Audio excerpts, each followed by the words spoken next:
গণহত্যার দায়ে ক্ষমতাচ্যুত সাবেক প্রধানমন্ত্রী শেখ হাসিনাকে বিচারের আওতায় আনতে দেশে ফিরিয়ে আনার প্রচেষ্টা জোরদার করতে চলেছে বাংলাদেশের অন্তর্বর্তী সরকার। গণ অভ্যুত্থানের পর গত ৫ আগস্ট ঢাকা থেকে পালিয়ে ভারতে আশ্রয় নিয়েছেন শেখ হাসিনা। ডক্টর মোহাম্মদ ইউনূসের নেতৃত্বাধীন অন্তর্বর্তী সরকার ভারতের সঙ্গে প্রত্যর্পণ চুক্তির মাধ্যমে হাসিনাকে ফিরিয়ে আনার পরিকল্পনা করছে বলে নিশ্চিত করেছে সংশ্লিষ্টরা। ইতিমধ্যেই প্রস্তুতি শুরু হয়েছে বলে জানিয়েছেন তারা।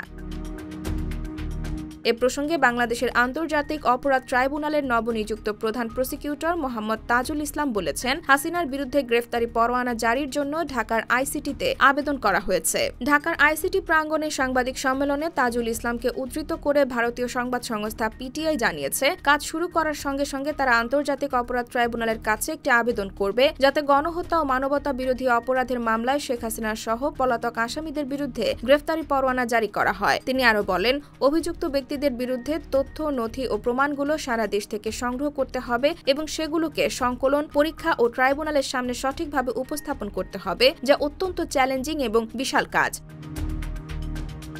এছাড়া অন্তর্বর্তী সরকারের স্বাস্থ্য উপদেষ্টা নূরজাহান বেগমের মতে, হাসিনার নেতৃত্বাধীন সরকারের বিরুদ্ধে বিক্ষোভের ফলে ১,০০০-এরও বেশি লোক মারা গেছেন এবং শতাধিক আহত হয়েছেন। এদিকে শিক্ষার্থীদের নেতৃত্বে গণ আন্দোলনের সময় ১৫ জুলাই থেকে ৫ আগস্টের মধ্যে ঘটে যাওয়া গণহত্যা ও মানবতার বিরুদ্ধে অপরাধের অভিযোগে হাসিনা এবং আরও ৯ জনের বিরুদ্ধে তদন্ত শুরু করে আন্তর্জাতিক অপরাধ ট্রাইব্যুনাল। এর আগে অন্তর্বর্তী সরকারের পররাষ্ট্র বিষয়ক উপদেষ্টা মোহাম্মদ তৌহিদ হোসেন বলেছিলেন, ক্ষমতাচ্যুত প্রধানমন্ত্রী শেখ হাসিনাকে বিচারের মুখোমুখি করতে দেশে ফেরানোর জন্য অন্তর্বর্তী সরকার যা করা দরকার তাই করবে। তবে শেখ হাসিনাকে ভারত থেকে ফেরানোটা সহজ হবে না বলেও মনে করছেন আন্তর্জাতিক বিশেষজ্ঞরা। বলছেন, ভারতে আশ্রয়ে থাকবেন তিনি। IBTV USA, new York.